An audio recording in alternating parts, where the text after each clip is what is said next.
Hello everybody and welcome to IELTS Live Thursdays. Oops, don't know what that was.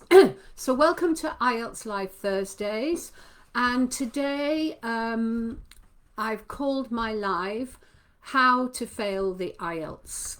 And so if you are looking to fail the IELTS, then you need to watch this video, and it will show you 6 ways that you can fail your IELTS test.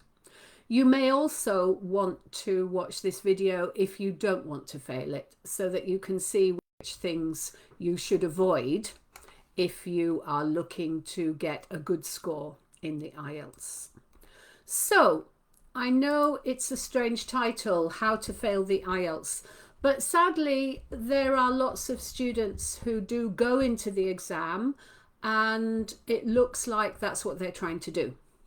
So I want to go through these 6 ways that will help you to fail the IELTS, and think about whether you're doing any of these things. So number 1, this is the best way to fail the exam, and that is to book the test and not show up.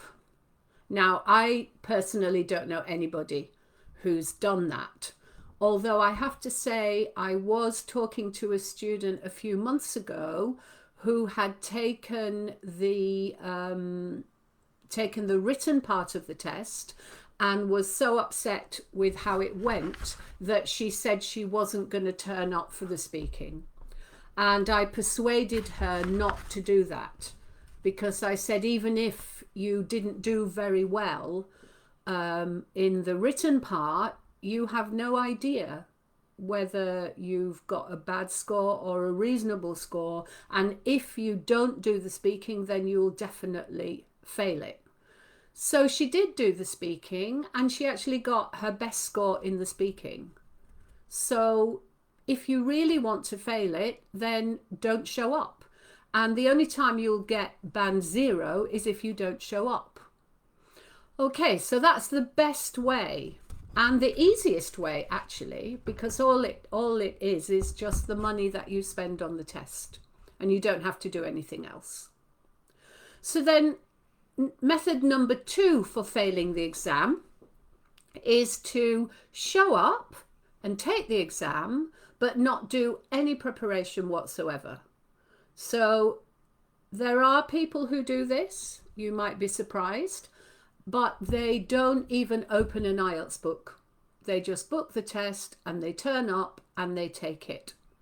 Now, okay, if you are a very good language user, if you're very good at English, if you're a native speaker perhaps, then you might get away with it to an extent. But I think any test you take, however good you are at the topic, you ought at least to find out what it entails. So book the test, turn up and try out. If you're doing it just to test yourself, then there might be some merit in that. So you're testing yourself against the test just to see how you get on. That's fine. To my mind, it's rather an expensive way of testing yourself, and there are other ways which won't cost you anything. Okay, so that's number 2. Now, number 3, leave your preparation for your exam to the very last minute. So a week before, and I know lots of students who've done this, they've started to look at the IELTS exam just a week before. Now, if you're a native speaker and a good user of English, because remember, not all native speakers are good at writing. Not all native speakers are good at reading, to be honest. Most of them would be fine on the listening and speaking. But even in the speaking, you know, people can get nervous. But it's not a good idea to leave it too late before you take the test. So if you were taking a driving test, I don't think you'd get in a car for the first time just a week before the test. It's a risky strategy. So that's number 3. Okay, So I'm just going to look and see if there are any comments at this point. Nope, I don't see anything there. Okay, so those are probably the most foolproof ways of failing the IELTS test. Number 4 is not outright failure, but this is where you spend all of your preparation time just looking at the reading and listening, and either ignore completely the writing and the speaking, or you just leave that till the last week. And I know lots and lots and lots of students who do this. And the chances of getting a good overall band in the exam are quite slim, because you're only really focusing on half of the exam. And in order to get a good overall mark, you need to focus on all of it. So that's another fail the IELTS strategy, and one which, if you are engaging in, you need to think carefully about what you're doing. Okay, let's come on to number 5. Now, number 5 is probably the most common reason that people fail the exam. And number 5 is where you don't have a proper plan for your IELTS preparation. And you've probably heard me talk about this over and over. So this is the kind of headless chicken approach, where you just open your computer or your phone and you search around for something to do. Now, language improves step by step. So you start with elementary or beginner, elementary, pre-intermediate, intermediate, post-intermediate, lower advanced, higher advanced. And it goes up like that. And you can't go from beginner to advanced immediately. It takes time to build up each level. So then if you don't have a proper progressive plan that's going to take you through all of those stages, or even if you start at intermediate or upper intermediate, there are still some steps you need to take to get to the level that you should be if you're hoping to get band 7 or 8.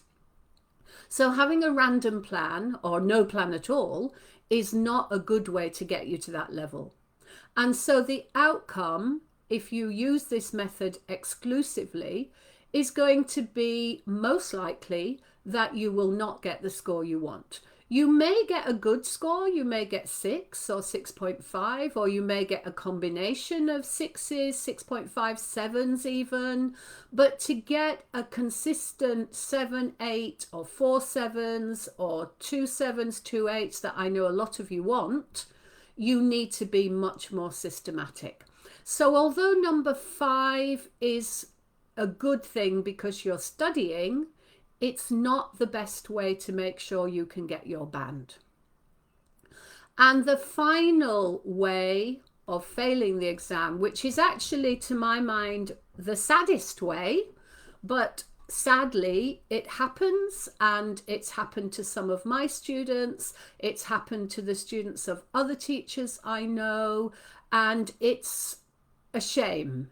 But number 6 is where you take an IELTS course and you study hard and you work with a teacher or a tutor, or you might do an online course, but you're very serious about your preparation and you follow a proper system and a proper plan.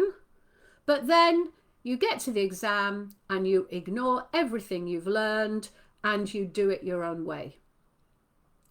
Now, I do know lots of students to whom this has happened. I know if this has happened to you, it's most likely not deliberate. You didn't deliberately want to abandon all your learning and do it the way you did it before you started the course. But I think faced with panic, faced with nerves, faced with some tricky questions, you may get, and a lot of students get, a little fearful. And that's what causes them to just abandon everything and go for the comfort zone, which is all the stuff that you were probably doing before you started working on a course that was going to improve your skills. So it's the reverting to the previous methods, which didn't work in the first place. And it's quite sad when that happens. And generally, if it happens to any of my students, and occasionally it has done, then, you know, it's fixable. You've lost that exam and you'll need to take it again. But it is fixable. It probably means that your confidence level wasn't high enough. It possibly means that you didn't do quite enough practice, maybe. And you need to work on those things, and you need to work on your fear or your panic, so that when you get into the exam, those feelings can be overcome. Okay, so before I go on, let me see if there are any comments. No, nothing. So let me just recap how to fail the IELTS exam. Number 1, book the test but don't show up. Number 2, show up but don't do any preparation before the exam. Number 3, leave all your preparation to the very last minute, maybe the week before, or maybe a couple of days before. Number 4, spend all of your time on reading and writing, and don't address the speaking and, on reading and listening, and don't address the writing and the speaking. So essentially only prepare for half the exam.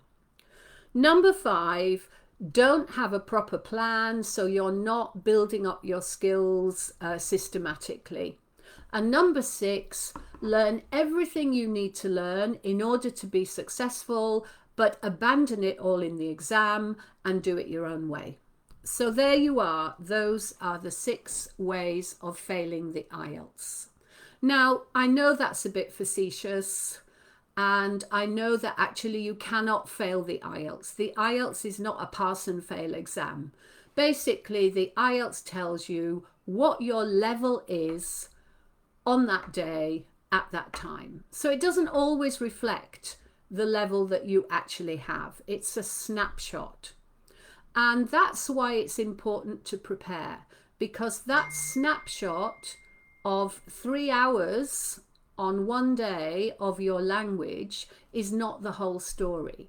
But that's all we have to work with. And so whoever is requesting your band, whether it's the university, whether it's immigration, whether it's your professional organization, all they can do is take what happens on that day at that time.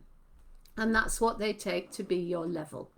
So it's really important that you're fully prepared for that day when you take the exam, and that you avoid all of those other ways that are not going to help you to pass. Okay, so the very best way is number 6, and turn it around. So make sure you prepare properly, make sure you follow a course or a system that's going to develop all of your skills in IELTS and in English language, and make sure that you are fully prepared mentally as well as language-wise for the day of your test. And there are many ways of doing that, and if you want more help with that, then send me a DM and I can show you how you can get that done so that you only need to take the test once. Okay, so I leave it there. Any comments, please put them in the box. And remember, if you're in this position, if you're thinking of following any of those failure techniques, then send me a message and I will try and turn it around for you, or show you how you can turn it all around. I hope to see you on the next Facebook Live. I won't do one next Thursday because here in the UK we have our Jubilee celebrations for the Queen's Platinum Jubilee. So that's on Thursday and Friday. So most likely next Thursday I'll just post an old video on some aspect of IELTS, and then I'll see you the following week, which will be the second week of June, for our next Facebook Live. So happy study. Don't follow these techniques unless you want to fail. Okay, bye everybody.